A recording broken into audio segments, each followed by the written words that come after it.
Let's bring the cast out now. There's a lot of people here. I know you guys missed them. First up, Rick Grimes, Andrew Lincoln!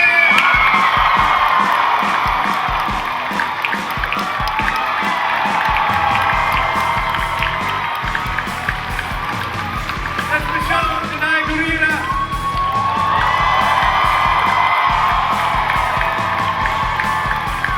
Here's Glenn Steven Yan.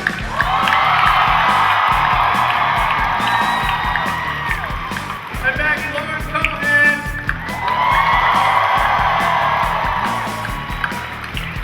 It's Herschel Scott Wilson.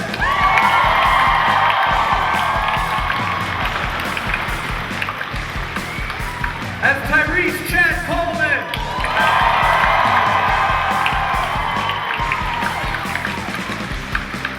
That's the Governor, David Morrissey.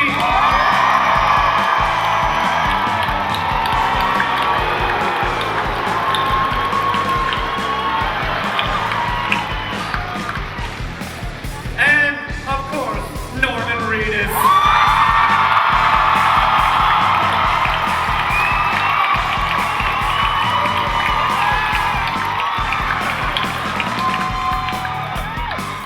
Welcome to Michigan.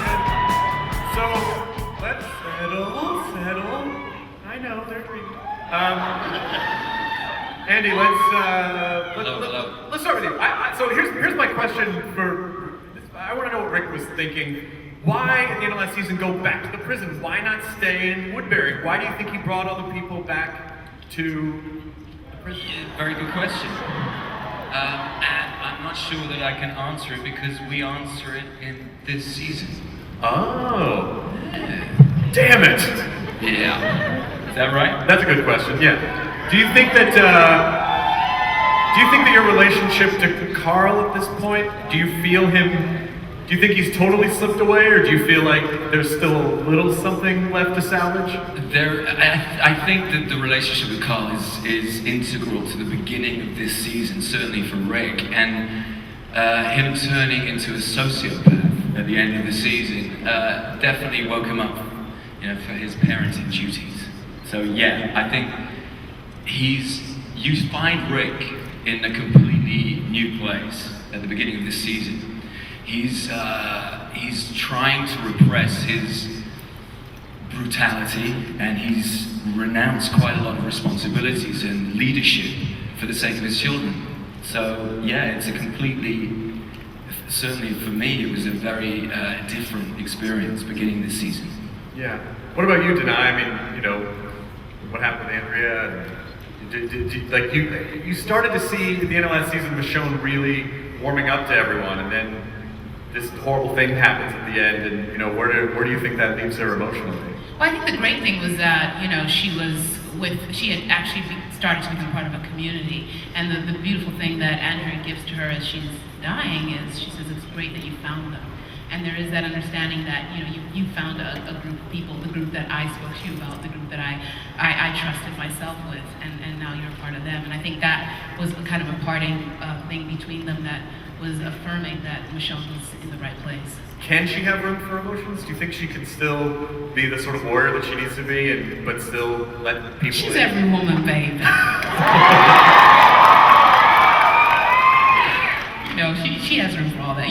Great. Women have a lot of capacity for a lot of things, and I think she's finding, she's having to open up the capacity she has that she's sort of shut down. But yeah, she's got space for that. Have you found it any easier, like the physical demands? Because when we talked last year, you were like, it's been pretty intense, just what the show has you do. So how are you feeling as an actor with the physical part? No, it doesn't. It doesn't get easier. No? Which is great. You're kept on your toes. I mean, the beauty of it is, as Greg was saying, like the gags and the experiences of the characters, it just gets more and more intense. It's just more and more interesting stuff they come up with. So you have to pivot, you have to adjust, and your body has to do new things. Yeah. Like I've never ridden a horse before, so that was new to my body as well. But like just all sorts of different things, just are thrown at you, and you gotta move with it. So no, you don't get comfortable. Yeah. Not on the show. I want to ask Steven. Glenn had a really interesting sort of emotional journey this past season, where he kind of, what was that? You're lucky. Oh, Why is yeah. he what do you mean he's lucky? Yes. Because of Maggie. Yes. That's Yes. true.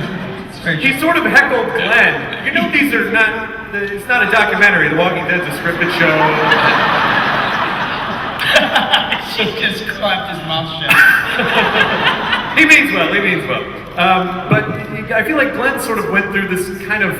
He was trying to process all of his emotions about what happened between the governor and Maggie, and kind of became a little selfish in a way, and sort of pulled it out at the end. What do you think was going on with him? Yeah, that was just. I love Glenn because he's constantly evolving, kind of like someone evolves just even in the regular world. You're learning a lot of life lessons, and he happened to go through a really terrible one with the person that he truly, truly loves and cares about, and might be the sole reason why he's still alive. And when that is tarnished in front of him, he doesn't know how to handle it. He doesn't realize that there's a hurt person that he needs to help through. Instead, all he sees is vengeance and how I can take care of it myself. And he puts her to the wayside. And I think that was a really great arc to play, considering it shows this young man's growth into learning each life lesson, even along with Herschel teaching that lesson in response. It's kind of a weird thing, and I think it's a guy thing. Where it's like you're so focused on I gotta get vengeance to the guy who wronged this person that I care about, that you actually end up pushing that person aside and just become obsessed with your own vengeance. Oh yeah, totally. We're just self-centered. guys are just self-centered. It's true. I would say mostly. I was thinking about myself. I'm sorry. Lauren, what He's forgiven them. He's forgiven, yes. Oh, we saw the scene where he was forgiven. That was very nice forgiveness on your part. If only everyone could be so forgiving.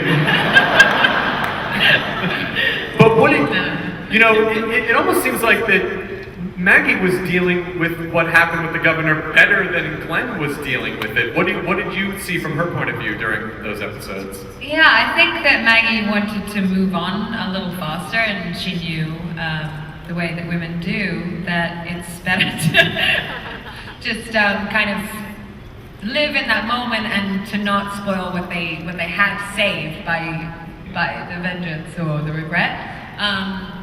And interestingly, all that from the governor and all the sort of torture and challenges that Maggie went through last year have propelled a whole new journey for her this year. So it was a very good springboard for a stronger Cat. Do you think this kind of a relationship that they have in this world is essential to survival, or do you think it's detrimental to have those kinds of deep emotional? I think it's a choice. I definitely think it's a choice, and I think that Maggie and Glenn have had a chance to let it test the relationship, and I think that when we see them again this season, we're going to see that it's something that strengthens them. So I think it can definitely go either way. Okay, this is for Scott, Scott Wilson.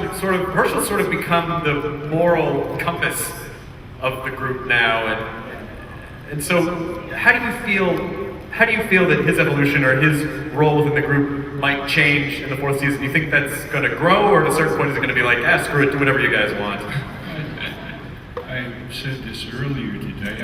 I think he really just wants to hold on to his other leg. That's his motivation. That's his motivation. But I think the whole group is so interconnected and so dependent on each other. It's really, really wonderful to see how everyone does react to each other. So he has a part in that. So I feel very happy that I've been a part of it, and will continue to be until whatever happens. I want to I'd also like to have a hand for Chad Coleman, who this is his first panel.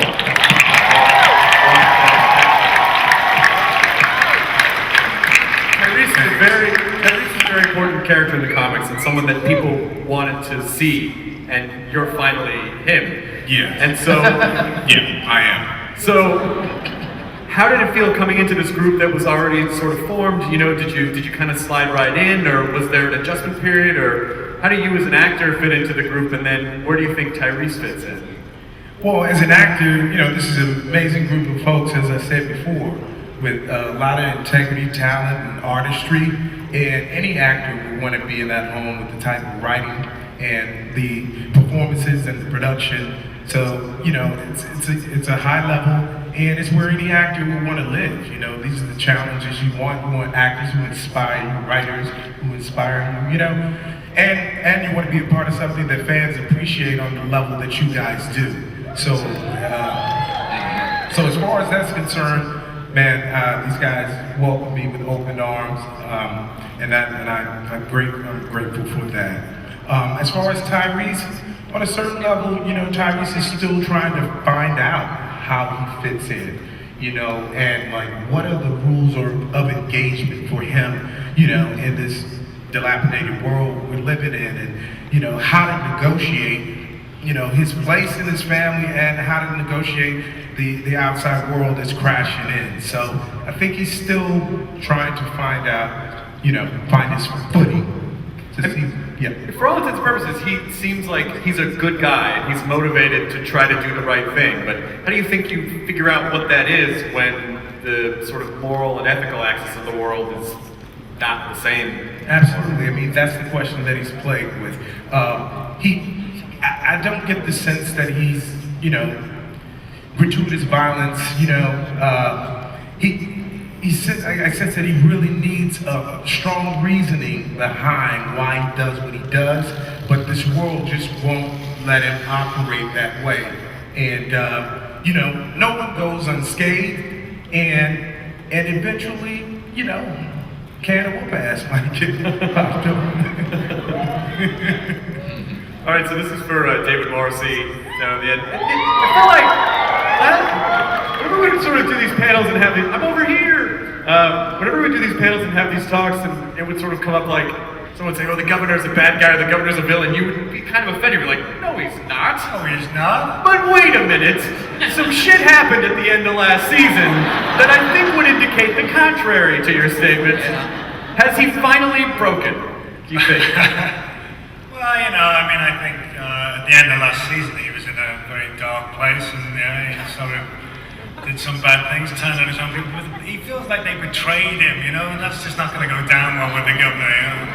So he just has to sort of take it in hand. But I mean, he went off with 2 of them. He didn't kill them all. Oh, okay, you're right. I'm sorry. So you know, you've got to give him a break. You know? How about all the eggs he didn't break? How about that? Yeah, well, you just got to be on my side. If you're not on my side, you just got to go. You know, that's the thing. That's the deal with the governor. You know. Damn it, you're still so charming, even when you're saying horrible things. Where do you think emotionally, you know, let's say before you started shooting the next season and you kind of knew where everything was going, where did you think he was going to go after that? Where can that guy go from that point?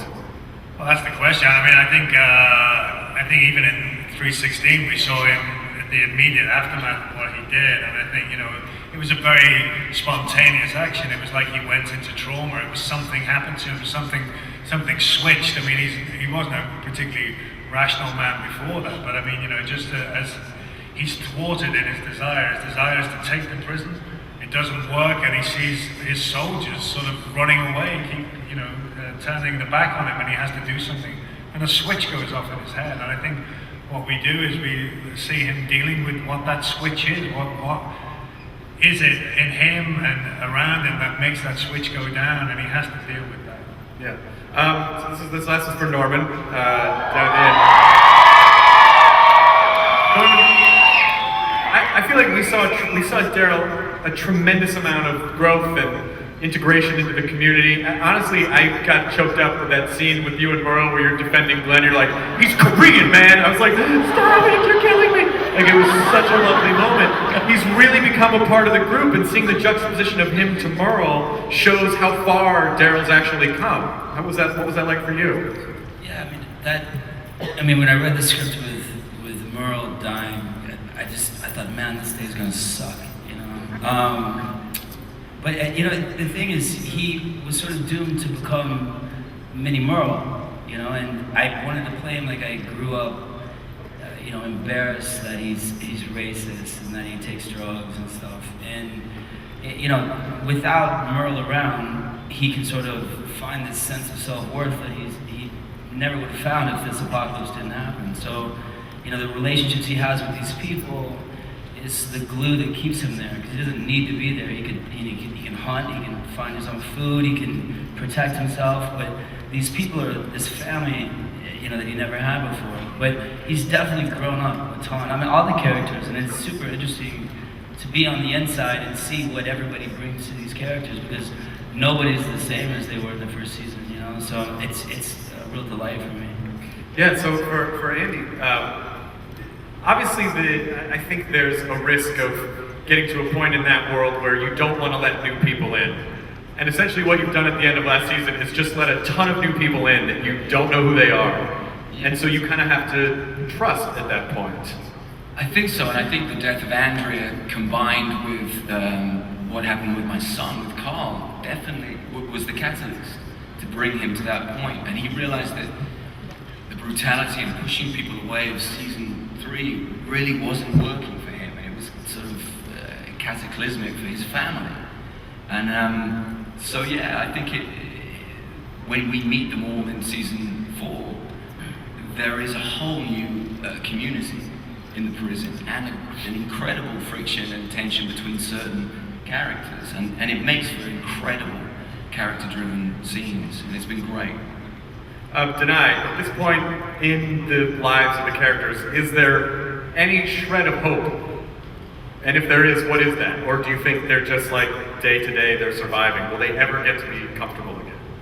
I mean, I think it's really interesting how, you know, the melding of the communities occurring and what that all means. I think the hope is in so many things. I think the hope is in the beauty of Beth singing. The hope is in the beauty of that little baby girl. The hope is in Carl. And the hope is in so many components of how community is melding and moving forward regardless of the ugliness of the world around them. And I think that just represents something that people want to preserve and protect. I definitely, whenever the characters start to get comfortable is when I always get the most nervous, because that's when Kirkman likes to go, let's shake the box! As you should. I mean, one thing I'll guarantee you is expect the unexpected, and you'll never really get comfortable. So don't try. And at this point, it really is like the humans are the ones to really fear from now on. It's like the walkers are, you know, they're essentially animals at this point, right? Oh, really? Oh, okay. No, I don't.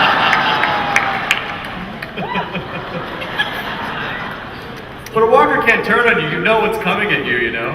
Well, I mean, you know, I think the walkers are walkers, and we know that they are, you know, a threat. You have to handle them, and there are times, you know, handling them might take you by surprise exactly how you have to. So I don't know if you saw that trailer.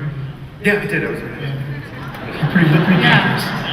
Difficult. So yeah, the walkers are no threat at all this season. No. Yeah, I guess you just kind of tuned You out. could just change the title to Angry People. Get out of here, Harvick. Get out of here. No, you're my boss. Okay, I'll leave. God, would anyone else like to host Talking Dead? Oh, shit. We're taking applications. What are you, the internet?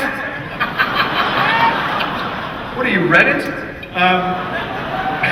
We want to open up the floor to fan questions. We're going to have a nice chunk of time to answer those, and I know there's a lot, so let's just get it going.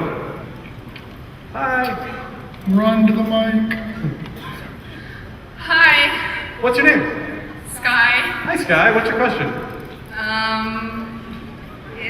It's for Robert and Andrew and maybe Denai.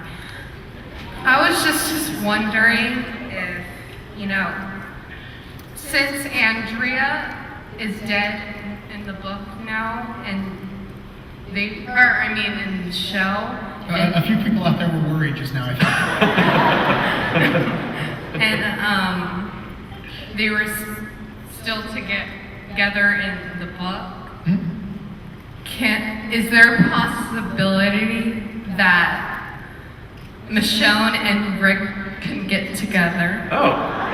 She basically wants to play Walking Dead matchmaker. Yeah, what do you guys think of that? Does that sound like a good plan? Oh my God, they're sitting right next to each other. What does it mean? What does it mean? It's a clue. We're playing footsie. Anything is possible. Yes, what's your name? What's your question? Oh, hi, my name is Mariel. Hi, Mariel. I have a question for Denai and Norman. Pretty much this last the end of the season, you guys lost someone really close to you, and I was wondering, especially since you guys are so, I don't want to say unemotional, but Yes, we're getting together. No, it's Rick and Michonne. Anyways. That's decided. She just wrote it. It's fan fiction. I was wondering, how do you think that's going to drive your guys' characters in the next season, since the deaths happened so close in the end of this last season? Babe, you want to go? Go ahead, please. Look how cute she is. Yeah, I mean, everyone's losing people left and right, but you know, both those characters are sort of loner characters who are, you know, learning to deal with a group and be part of a group. So I think it'll just bring us closer together, and you know, then we'll get together. And maybe Rick can join. Who knows? You never know. That is a fan fiction Sorry, that's actually Andy. being written. That's a fan fiction that's actually being Why would written. you do that? I've read that one. No, let's all just take a second and picture it. Oh, there it is. Let's move on. Hi, what's your name? What's your question? Hi, my name is Jill, and Rishan all the way. But my question is, Andrew, what place did you go to in the scene where you find out about Lori's death? It kind of broke my heart a little bit. So I was just wondering, are you method? Like, what place did you go to? Well, you know, the only bad thing about this show is the fact that we get to work with amazing actors, make amazing friendships, and then they get bitten and I shoot them. So, but, you know, I think this is the first time that I've done a show that's done 3 years, and you don't only grieve missing a friendship, but you're never going to have those scenes again with those characters, and that's an incredibly sort of sad thing to happen. And all I don't know what method means, but I just listen to a lot of music, and I didn't really, I try and see what happens, and because it was such an extraordinary script and moment, I just sort of, I don't really know, it's very difficult to explain, but I just got into a place and then sort of let myself alone, really. And the kid was, Chandler was amazing, because he looked at, there was one look that kind of broke my heart. And you know, you always bring part of yourself to a character. And you know, I have a wife, I have 2 children, and you know, when a child looks at you and confirms the death of one of the most important human beings in your life, it sounds like I am method actually halfway through this answer, but it completely floored me. I mean, I said to the director that I wanted to start in one place. I wanted him to drop his gun. I wanted to see a man that had been leading these people fall apart and fall down physically. And that was the thing that unlocked that moment and made me go to my knees. And, you know, that's pretty much what I have. Well, that's as much as I can remember.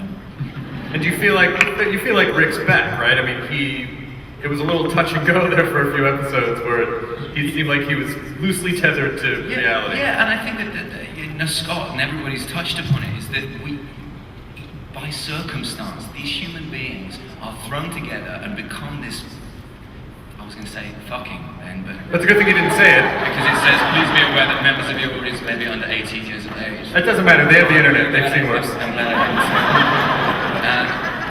But it's, you get pulled through. I think one of my favorite things about the show is that you get pulled through different times by different characters, and you get this incredible unity that I love. Is the kind of heart, the beating heart of the show.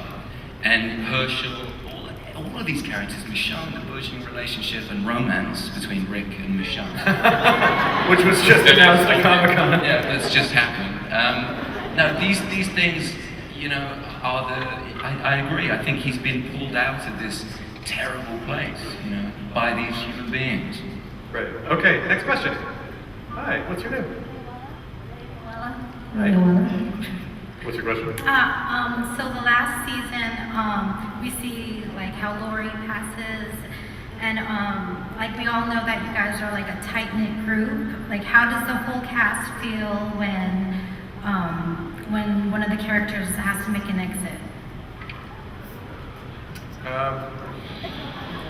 I can't really ask David Morrissey because he killed a lot of them. I didn't know she was dead. I mean, my experience, because it was, being very close to Andrea, which Michonne was, and the beauty of it was that Laurie Holden did indoctrinate me into The Walking Dead. It was just me and her in the beginning, and she was a dear indoctrinator, and it was beautiful to learn this world through her. So it is not the easiest experience. The beauty of this show is that amazingly its structure is that people come and go, and that structure works. And so there's something like you understand it artistically, and so you go with what happens. But it is always very hard, and I think it's hard even as a human being, and it translates into your character, and they beautifully interweave that into how we end up moving forward as a group. So, but yeah, it's hard. It is. We have a screening room at the studio in Georgia, and every actor that has died on the show, we've retired their cast number and put a photo of them up on the walls, like retiring their jersey. So every day when we have meetings in that room, we see all the photos of all the actors that have perished on the show. The Grateful Dead. Yeah, and it's called The Grateful Dead. We have a little thing up on the wall. But we see them every day, so it's like they're always still kind of around. I called it the Hall of Name. Yes, what's your question, ma'am? Firstly, I'd like to give a high five from the Mitten State to Steven. Oh, hey, yeah. Go K-Zoo. Are you from Kalamazoo? No, I'm from East Lansing. Oh, nice. What's up? Is anybody, okay. Hi.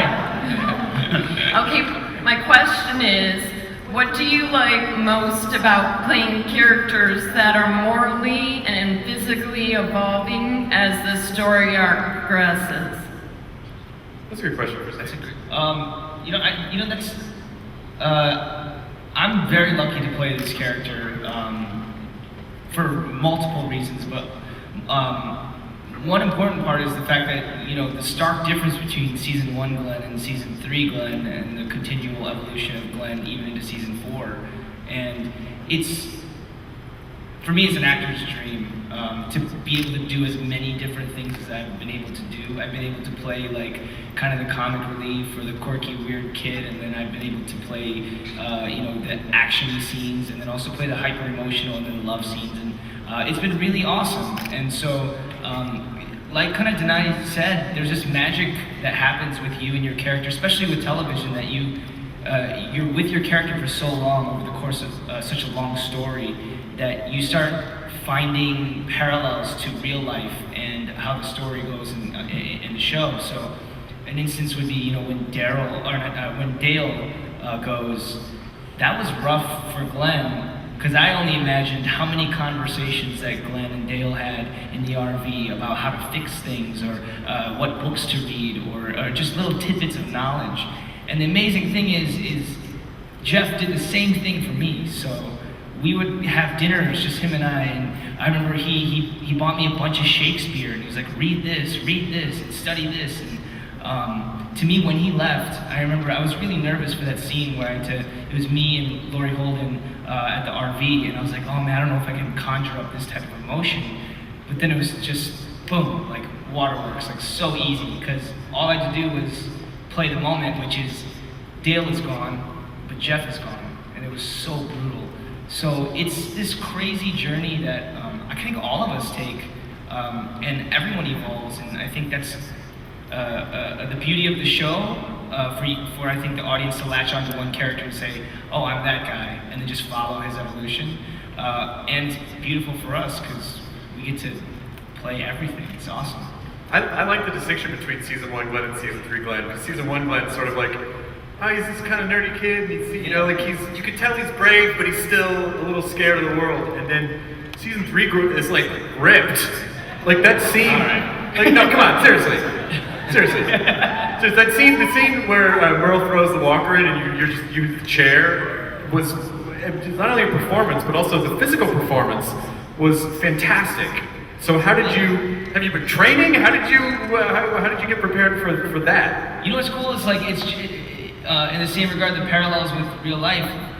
Remnants of the past inform your future. So John actually before I got into the third season when he was exiting, he was like, "Yo, you gotta come work out at my gym, man."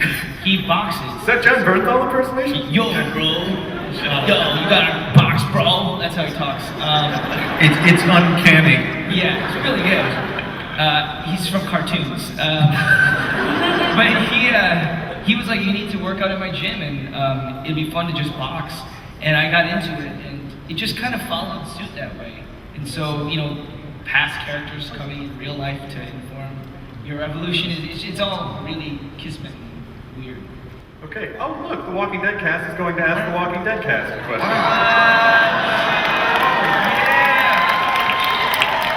It's the Starro All right. Our question is... Very docile walkers behind you, just standing there politely. We taught them how to be a team. So our question is that when the zombie apocalypse really does happen, how would you guys deal with it? Are you guys prepared? Wait, I'm sorry, are you guys triplets? The walkers in the back? No, they're just walkers. They all. Am I being Asian against my own? I mean racist. Well, you are being Asian, yes. You are technically being Asian. I do something stupid up here every year. This is the one. I mean, you don't have to be walker racist. Like, that's not cool. They were individuals. It looks Steven. My bad, everyone in Asia. What was the question? The question is, I think the question was, how would you, I remember when you came on our podcast, you were like, I would just hang myself, because this is a horrible world to live in.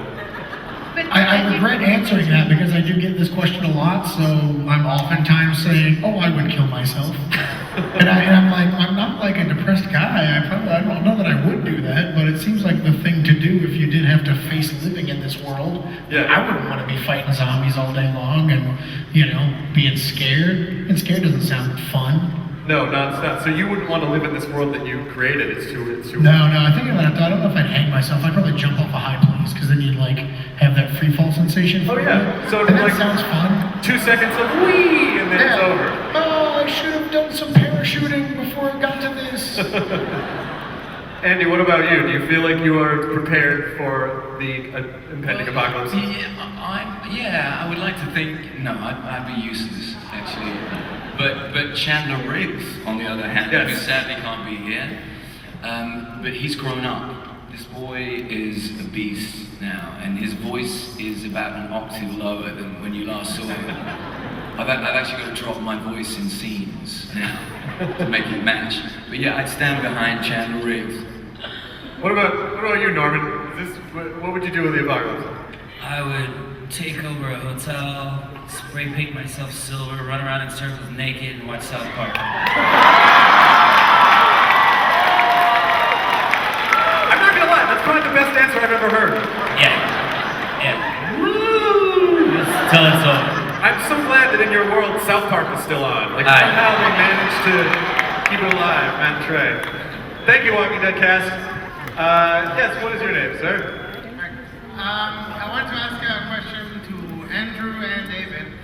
One of my favorite moments in last season was when Rick and the governor meet each other and try to reach a compromise. But Rick doesn't want to give up the prison, and the governor wants to get the prison. Anyway, how did you guys feed off each other's intensity? Like the governor's violence inside him, and Rick's dealing with his wife's death, and trying to keep that intense. David, you want to start? Let's start with David. So basically you have these two alpha males who are being territorial at each other. So how did you guys use that energy?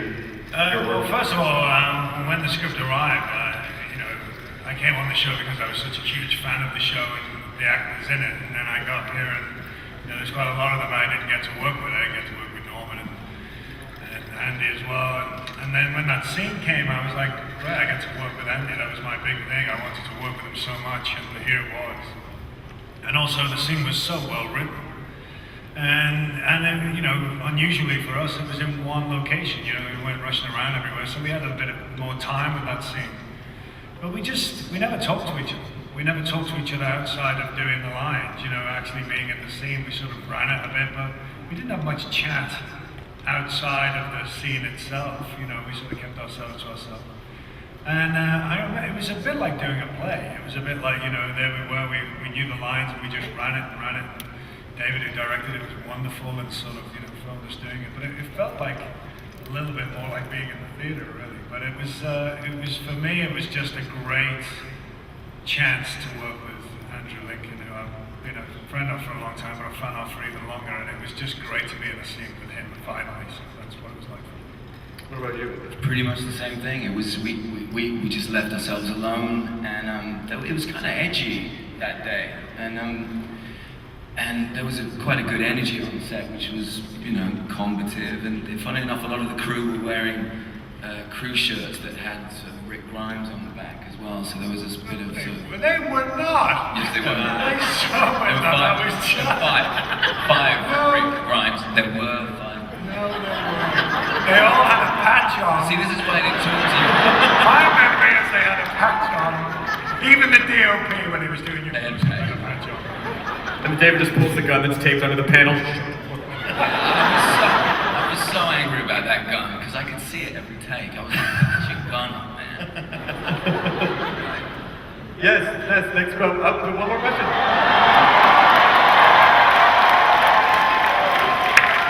Hi, Chris. If there's one person at Comic-Con who really stands out above the rest, I think we know it's Button Lady. And her contributions during the last panel. And this one, Button Lady, what is your question? My question's for David. Oh my God, I love Blackpool. I was wondering if you could convince the writing staff to write in a scene where you could sing, maybe just before, like a melancholy song, just before Carl kills you. Just before what happens? She's so reasonable. I love how people are like people are just getting up like, okay, so here's where you're gonna go with the show, and then you guys figure it out. There is an internet phenomenon, which is I'm sure you've seen, which is the bad lip syncing. Do it, Dave, please do it. Just the government singing, but yeah, I can't really see a crossover between Blackpool and The Walking Dead. That would be a really strange hybrid. No, I think the governor's not gonna burst into song soon. Certainly not doing any dancing. But you never know. You never know. What did you think when you said? What did you think when you first saw the bad lip reading? It was genius. I thought it was great. I mean, it was great. I thought it was done in the best. With great love for the show as well. So, but it was fun to see it because it's such a heavy show, and we do real tough emotions. So to see some lightness, that was great for somebody else to do that. But it was fun. My kids got a real buzz out of it, so that was good. David, sing it. You should sing it now. Sing it. Yeah, just one.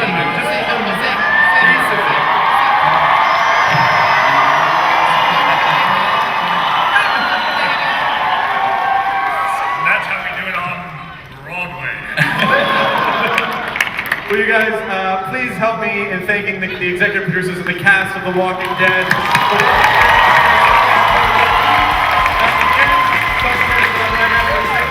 Thank you guys so much for waiting, if you waited all day, and we'll see you over the weekend. Have fun at the con today. Thank you.